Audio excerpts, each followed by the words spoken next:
হাই friends, আজি মই আপোনালোকৰ লগত এটা ৰেচিপি লৈ আহিছোঁ। সেইটো হৈছে ঘৰতে বনোৱা চীজ। আৰু ঘৰতে হোমমেড চীজ কেনেকৈ বনোৱা হয় সেইটো আমি আপোনালোকৰ লগত শ্বেয়াৰ কৰিম। মাৰ্কেটৰ পৰাতো চীজ কিনিব গ'লে কিমান দাম আপোনালোকে জানেই। চ' আজি আমি ঘৰতে বনাম আৰু কি ধৰণে মই বনাইছিলোঁ আপোনালোকৰ লগত সকলোখিনি শ্বেয়াৰ কৰিম।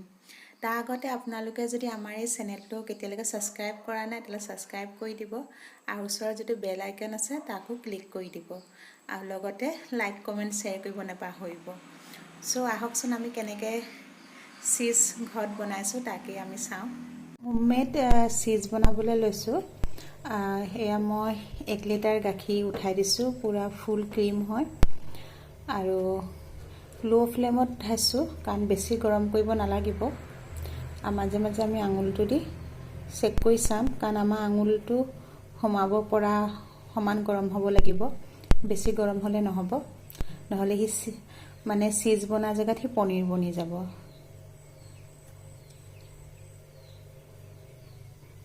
আমাৰ এতিয়া গৰমটো হৈ গৈছে। এতিয়া ইয়াত মই আপোনালোকে দেখিছে 4 চামুচমান ভিনেগাৰ ঢালি দিম গাখীৰখিনি ফালিবৰ কাৰণে। আপোনালোকে নেমুও দিব পাৰে। এতিয়া আমি লৰাই থাকিম।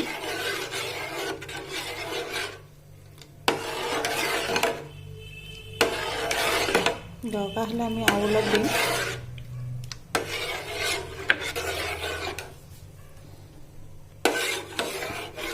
এনেকৈ লৰাই থাকিব লাগিব যাতে গাখীৰখিনি ফাটি যায়।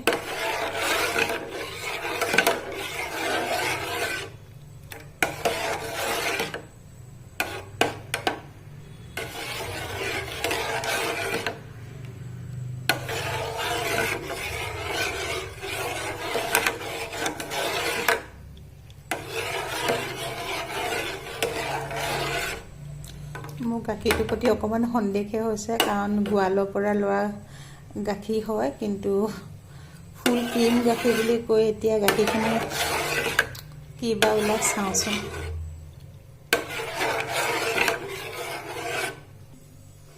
গাখীৰখিনি ফাটি আহিছে কিন্তু আমাক গোৱালে ঠগিলে কাৰণ গাখীৰখিনি যিমানটো ভাবিছিলোঁ তেনেকুৱা নহ'লে। মানে ইয়াত পানী বেছি আছিলে, গাখীৰ কম আছিলে, সেয়াহে হ'ল। এতিয়া একো নাই, এতিয়া আমি এইখিনি টুকি পেলাম। কুটি পেলাম।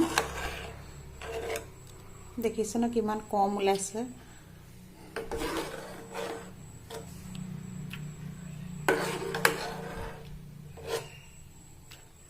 কাৰণ গাখীৰখিনি সম্পূৰ্ণ পানী আছিলে, সেইটো কাৰণে।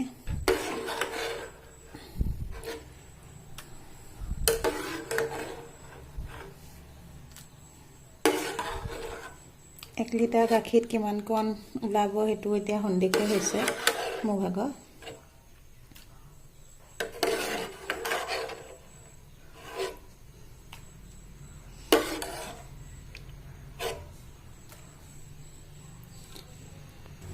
ফাইনেলি আমাৰ ইমান অকণমানহে ওলালে, বেছি নোলালে।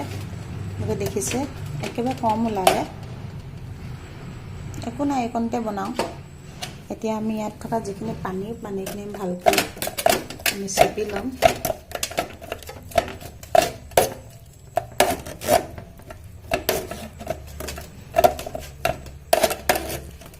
কোনো ধৰণৰ পানী থাকিব নালাগিব, সম্পূৰ্ণ মইশ্চাৰাইজাৰ মানে যিটো সম্পূৰ্ণ যাবগৈ লাগিব।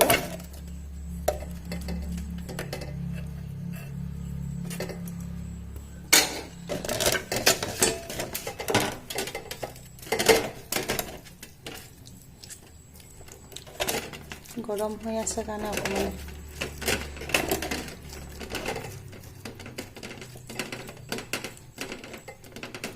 হাতেদি এনেধৰণে পেষ্ট কৰিব। পেষ্ট কৰিলে আপোনাৰ যিখিনি পানী সেইখিনি তললৈ গুজি মই বেলেগ এটা পাত্ৰ লৈ লৈছোঁ।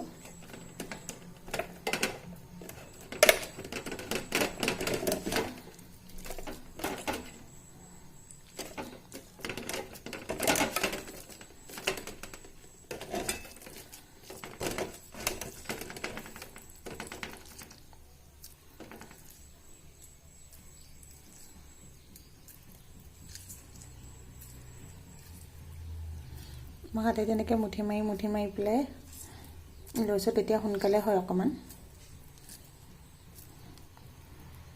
ছাইডত থৈ দিওঁ।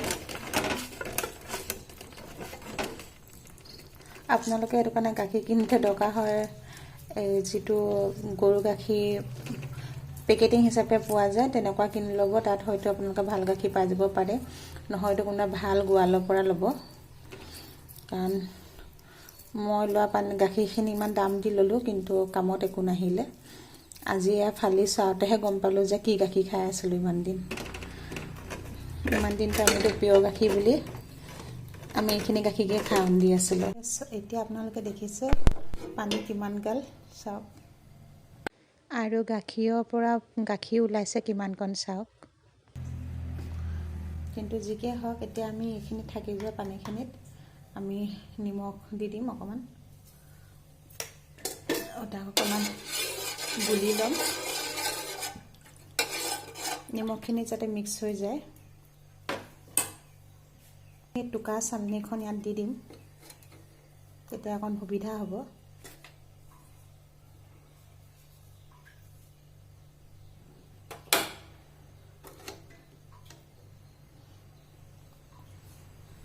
আপোনালোকে 10 ছেকেণ্ডৰ কাৰণে এইটো ডুবিয়াব লাগিব, যাতে যে নিমখটো সোমাই যায়। আকৌ এনেকৈ আমি চেপিম।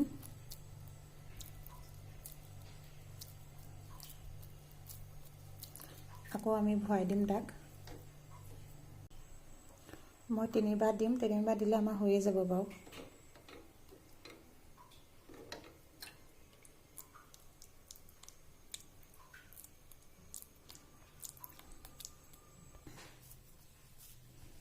ফাইনেলি এনেকুৱা নিচিনা হৈ গৈছে। এতিয়া মই ঠাণ্ডা পানীত দিব লাগিব। এতিয়া মোৰ ওচৰত বৰফ জমাই থোৱা নাছিলে, সেইটো কাৰণে বটলতে বৰফ ভৰাই থোৱা আছিলে, পানী ভৰাই জমি গ'ল। সেইখিনি পানীতে মই উলিয়াই লৈছোঁ। কিমান কষ্ট কৰিছোঁ চাওকচোন। কাৰণ এতিয়া ঠাণ্ডা দিন কাৰণে ফ্ৰিজত ইমান এটা বৰফ থোৱা হোৱা নাছিলে। এইখিনি ইয়াত মই দি দিম অকণমান সময়ৰ কাৰণে। তাৰপিছত মই পেপাৰৰ ৰেপ কৰি 3 ঘণ্টামানৰ কাৰণে আমি প্লাষ্টিকৰ এনেকৈ ৰেপ কৰি পেলাই, যিমান পাই ইমান টান কৰি পেলাই ৰেপ কৰি পেলাই বান্ধি 3 to 4 ঘণ্টাৰ কাৰণে ফ্ৰিজত থৈ দিব লাগে। তাৰপিছত চীজ ৰেডি হৈ যাব। সি পৰা ইমান অকণমান চীজ বনোৱাৰ কাৰণে নিজৰে খং উঠিছে যে হয় পানী মিলাইছা কিন্তু ইমান বেছি পানী মিলাবতো নালাগে, আৰু ইমান দাম দি পেলাই গাখীৰ বেচায়। ইয়াতে মই থৈ দিছোঁ 3 ঘণ্টামানৰ কাৰণে।